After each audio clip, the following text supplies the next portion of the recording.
kalau kita bangun, misalnya seperti ini, kemudian bangun dari tidur, maka sunnah nabinya, nah ini duduk terlebih dahulu. Ya, duduk dulu. Nah, menenangkan diri dulu. Ya, jadi duduk ini bisa mengondisikan keadaan kita tenang terlebih dahulu. Aliran darah berlangsung dengan baik. Kemudian juga ya perasaan yang mungkin juga agak sempoyongan, belum stabil, ya kan? Kita stabilkan terlebih dahulu. Nah, jadi tidak dianjurkan bangun langsung berdiri atau bahkan ke kamar mandi atau tergesa-gesa, tidak. Kita mengambil keseimbangan diri dulu, biarkan darah mengalir dengan nyaman, nafas teratur, duduk terlebih dahulu. Ya kan? Nah, lantas setelah itu, maka Nabi menuntunkan supaya menghilangkan bekas ngantuk dulu, ya, dengan bagian tangan dari itu. Wa masaha biyadihi min athari naumihi. Jadi kita menghilangkan bekas ngantuknya dengan bagian tangan yang diduga bersih, gitu ya.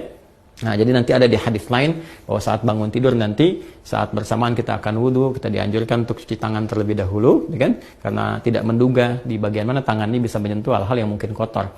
Tapi kita bisa menilai dan menduga dengan kuat di bagian tangan mana yang sekiranya bersih untuk kita gunakan untuk menghilangkan bekas ngantuk. Misal seperti ini, gitu kan?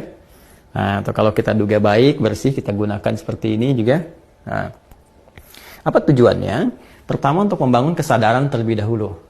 Ya, sebelum kita berdoa atau sebelum membacakan ayat-ayat atau kalimat thayyibah, supaya doa yang dibacakan, ayat-ayat Quran yang dibacakan, kemudian nilai-nilai spiritual yang dimohonkan kepada Allah itu tersambungkan dengan khusyuk. Ya, bisa khusyuk, bisa benar, terasa dalam jiwa. Karena beda rasanya ketika Anda bangun tidur masih ngantuk berdoa misalnya.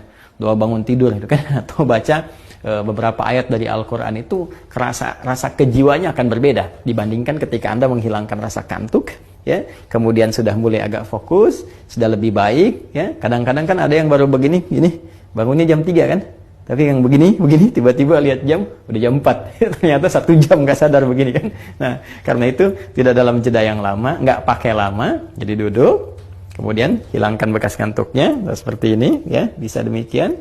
Setelah kita duga cukup baik, kita hilangkan bekas ngantuk, maka di Sunan Abu Daud tadi menunjukkan kepada kita membaca 10 ayat penutup di surah Ali Imran.